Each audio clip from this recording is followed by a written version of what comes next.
3.5 महिन्यांपूर्वीची गोष्ट आहे। तारीख होती 4 मे। 5 राज्यांच्या विधानसभा निवडणुकांचे निकाल लागलेले। सगळ्यांचं लक्ष होतं पश्चिम बंगालकडे। बंगालमध्ये भाजपला जिंकण्याची अपेक्षा होती खरी आणि झालं देखील तसंच। भाजपनं पश्चिम बंगालमध्ये तृणमूल काँग्रेसचा दारुण पराभव करत पहिल्यांदाच विजय मिळवला। या निवडणुकीमध्ये भाजपला 294 पैकी तब्बल 208 जागा मिळाल्या। स्वतः मुख्यमंत्री ममता बॅनर्जी यांचा भवानीपूर मतदारसंघातनं पराभव झाला। भाजप बंगालची निवडणूक अशा प्रकारे एक हाती जिंकेल ही अपेक्षा कोणीच केली नव्हती। त्यावेळी देशभरात बोललं जात होतं की भाजपला कुठेच पर्याय नाहीये।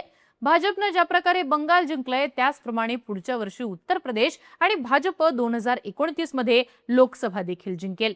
पण मागच्या 2 महिन्यात हे सगळं चित्र एकाएकी बदललंय। देशामध्ये अचानकपणे मोठं जेनझींचं आंदोलन उभं राहिलं। राहुल गांधींसहित विरोधी पक्ष सरकारवरती आक्रमक झाले। पंतप्रधान नरेंद्र मोदी आणि गृहमंत्री अमित शहा संसदेचा सामना करू शकत नाहीत हे चित्र देशभरात निर्माण झालं आणि मग तेव्हापासूनच बोललं जातंय देशातलं वातावरण फिरलंय। फक्त 3 महिन्यांपूर्वी ज्या भाजपला पर्याय नाही असं म्हटलं जात होतं त्या भाजप विरोधात देशभरात विरोधी लाट तयार होताना दिसतीये। पण हे सगळं अचानक घडलं कसं? देशातलं वातावरण खरंच फिरलंय का? देशामध्ये भाजप विरोधी लाट कशा प्रकारे तयार होतीये समजून घेऊयात या व्हिडिओतनं। नमस्कार, मी आरती आणि तुम्ही बघताय बोल व्हिडिओ। देशभरात भाजप विरोधी वातावरण फिरलंय यामागचा पहिला फॅक्टर दिसतो तो म्हणजे सरकार विरुद्ध अँटी इन्कम्बन्सी तयार होतीये। मुळात झालंय काय तर देशामध्ये मागच्या 12 वर्षांपासून सतत भाजपची सत्ता आहे। 2014 पासून नरेंद्र मोदीच देशाचे पंतप्रधान आहेत। इतक्या वर्षांपासून जर एखादा पक्ष किंवा एखादा नेता सत्तेत असेल तर साहजिकच त्याच्या विरोधात अँटी इन्कम्बन्सी तयार होते। सातत्यानं सत्तेत असलेला पक्ष किंवा नेता जनतेच्या मूलभूत प्रश्नांपासून दूर जायला लागतो। त्यामुळे सरकार आणि जनतेमध्ये एक प्रकारचा डिस्कनेक्ट निर्माण होतो। भाजपसोबत सध्या हेच घडतंय। नीट पेपर फुटीच्या मुद्द्यावरनं देशातली तरुणाई रस्त्यावर आली। पण सरकार विरुद्धच्या असंतोषामागे फक्त हे एकच कारण आहे का? तर नाही। नीट पेपर फुटी हा ट्रिगर पॉइंट ठरला, पण त्याआधी आयटी लेऑफचा मुद्दा असू देत, रस्त्यांचा मुद्दा असू देत, E20 पेट्रोल किंवा टॅक्सेशन हे सगळे मुद्दे थेट जनतेला कनेक्ट करणार आहेत। या मुद्द्यांवरनं सरकार विरुद्ध वातावरण तयार झालं ज्याला रोखण्यामध्ये हे सरकार अपयशी ठरलं। त्यातच भाजप विरुद्ध जात असलेली सगळ्यात मोठी गोष्ट म्हणजे भाजपचा हक्काचा हिंदुत्वाचा मुद्दा मागे पडायला लागलाय। हिंदुत्वाचा मुद्दा देशातल्या एका पिढीसाठी महत्त्वाचा होता। त्या पिढीनं या मुद्द्यावरनं भाजपला भरभरून मतदान दिलं। पण आता पिढी बदलतीये। आताच्या पिढीला हिंदुत्वाचा मुद्दा फारसा अपील करणारा नाहीये। जेनझीचे मुद्दे वेगळे आहेत। या पिढीला पेपर फुटी, इथेनॉल, ले ऑफ या मुद्द्यांवरती बोलणं हवंय। भाजपला देशात झालेला हा बदल लवकर ओळखता आलेला नाहीये। त्यामुळे सरकार विरुद्ध अँटी इन्कम्बन्सी तयार होत गेली। आता ही अँटी इन्कम्बन्सी रोखणं सरकारला शक्य होत नाहीये। त्यामुळे देशभरात भाजप विरोधी लाट तयार होतीये असं दिसून येत आहे। देशभरात भाजप विरोधी लाट तयार होतीये यामागचा दुसरा फॅक्टर दिसतो तो म्हणजे राहुल गांधी इम्पॅक्ट। इतक्या वर्षांपासून नेमकं काय होत होतं तर सरकार विरुद्ध जनतेमध्ये रोष असला तरी मोदींना पर्याय कोण या प्रश्नाचं उत्तर राहुल गांधी असं मिळत नव्हतं। 2014 पासून भाजपच्या आयटी सेलनं राहुल गांधींची प्रतिमा पप्पू अशी तयार केली होती। त्याचा मोठा परिणाम काँग्रेसच्या आजवरच्या निवडणुकीतल्या परफॉर्मन्सवर झाला। पण मागच्या काही वर्षांमध्ये राहुल गांधींनी त्यांची हीच इमेज पूर्णपणे बदलून टाकलीये। राहुल गांधींच्या भोवती असलेलं पप्पूचं नरेटिव्ह आता मागे पडलंय। याला कारण ठरलीये राहुल गांधींची भारत जोडो यात्रा। 24च्या लोकसभा निवडणुकीआधी राहुल गांधींनी भारत जोडो यात्रेद्वारे स्वतःची इमेज पूर्णपणे बदलली। यात्रेच्या माध्यमातून त्यांनी जनतेशी कनेक्ट निर्माण केला।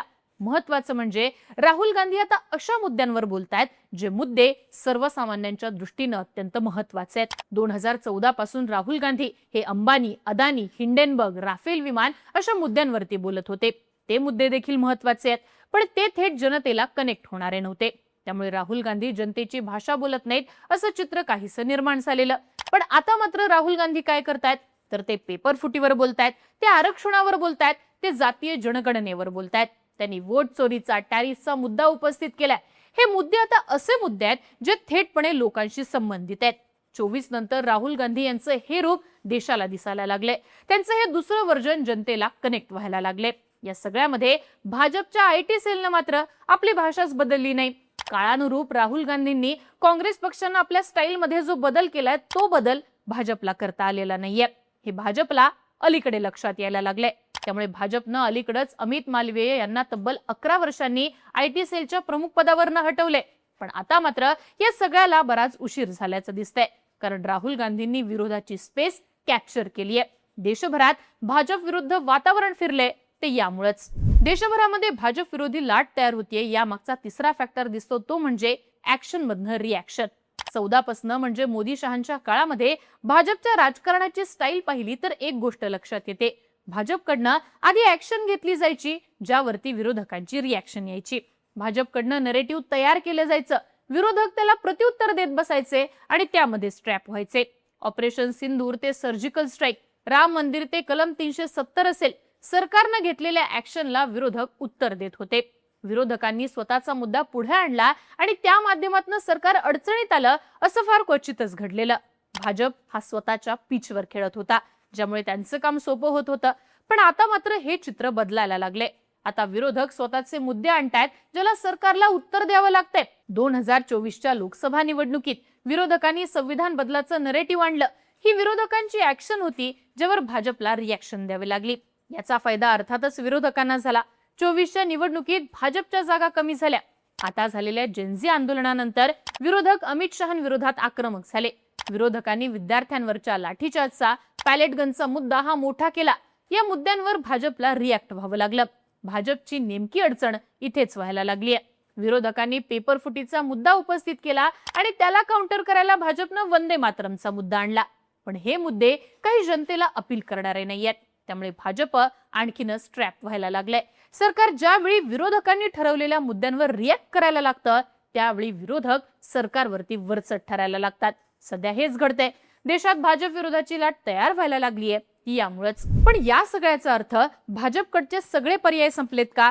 भाजप इथनं कमबॅक करू शकत नाहीये का? तर असं देखील नाहीये, कारण लोकसभा निवडणुकीसाठी आणखी 3 वर्षांचा काळ बाकी आहे. मधल्या काळात उत्तर प्रदेश सारख्या मोठ्या राज्यामध्ये विधानसभा निवडणुका होणार आहेत. या राज्यातल्या निवडणुकीवरती देशातली सुद्धा बरीच समीकरणं अवलंबून असतील. समजा भाजपनं युपीची निवडणूक पुन्हा एकदा जिंकली तर पक्षाला पुन्हा नवीन उभारी मिळू शकते. युपीतल्या विजयाचा कॉन्फिडन्स घेऊन भाजप 29ची लोकसभा निवडणूक लढवू शकतं. इथं आपल्याला महाराष्ट्राचं उदाहरण अगदी तंतोतंत घेता येईल. 24च्या लोकसभेनंतर 6 महिन्यांनी महाराष्ट्र विधानसभेच्या निवडणुका होत्या. लोकसभेत भाजपला मोठा फटका बसला. विशेषतः महाराष्ट्रात भाजपच्या जागा मोठ्या प्रमाणात कमी झाल्या. भाजपच्या दिग्गज नेत्यांना पराभव पत्करावा लागला. त्यामुळे महाराष्ट्रात भाजप किंवा महायुती विरोधी लाट असल्याचं चित्र होतं. पण लोकसभेनंतर लगेचच हरियाणाच्या विधानसभेच्या निवडणुका झाल्या. या निवडणुकांमध्ये काँग्रेससाठी अनुकूल वातावरण असल्याची चर्चा झाली, पण भाजपने जोरदार कमबॅक केलं आणि बहुमतानं सत्ता मिळवली. नरेटिव्हच्या पातळीवर याचाच परिणाम महाराष्ट्र विधानसभेच्या नंतरच्या निवडणुकीवर झाला आणि महाराष्ट्रात भाजप नंबर 1चा पक्ष झाला. त्यामुळे 2027ला जर उत्तर प्रदेशात भाजपने सगळ्या ऑड्सच्या विरुद्ध जाऊन विजय संपादित केला तर त्याचा फायदा भाजपला 29च्या लोकसभेला होण्याची शक्यता नाकारता येत नाही. ज्या उत्तर प्रदेशात 24च्या लोकसभेत भाजप बॅकफुटला आली, तिथंच 27च्या निवडणुकीत भाजपनं विजय मिळवला तर ती गोष्ट भाजपसाठी महत्वाची ठरू शकते. पण इथं विरोधकांची भूमिका देखील महत्वाची आहे. सध्या सरकार विरोधात जे वातावरण आहे ते वातावरण पुढची 3 वर्ष विरोधकांना टिकवून ठेवावं लागणार आहे. विरोधक हे करू शकतील का, यावरती राज्याच्या आणि देशाच्या राजकारणाची समीकरणं देखील अवलंबून असणार आहेत, हे मात्र निश्चित आहे. तुम्हाला काय वाटतं? देशातलं वातावरण खरंच फिरलंय का? देशभरात भाजप विरोधी, मोदी शहा विरोधी लाट तयार होतीये का? याबद्दलची तुमची मतं आणि प्रतिक्रिया आम्हाला कमेंट बॉक्समध्ये लिहून कळवा आणि अशाच राजकीय घडामोडी पाहण्यासाठी बोल्ड व्हिडिओच्या YouTube चॅनलला सबस्क्राईब करायला विसरू नका.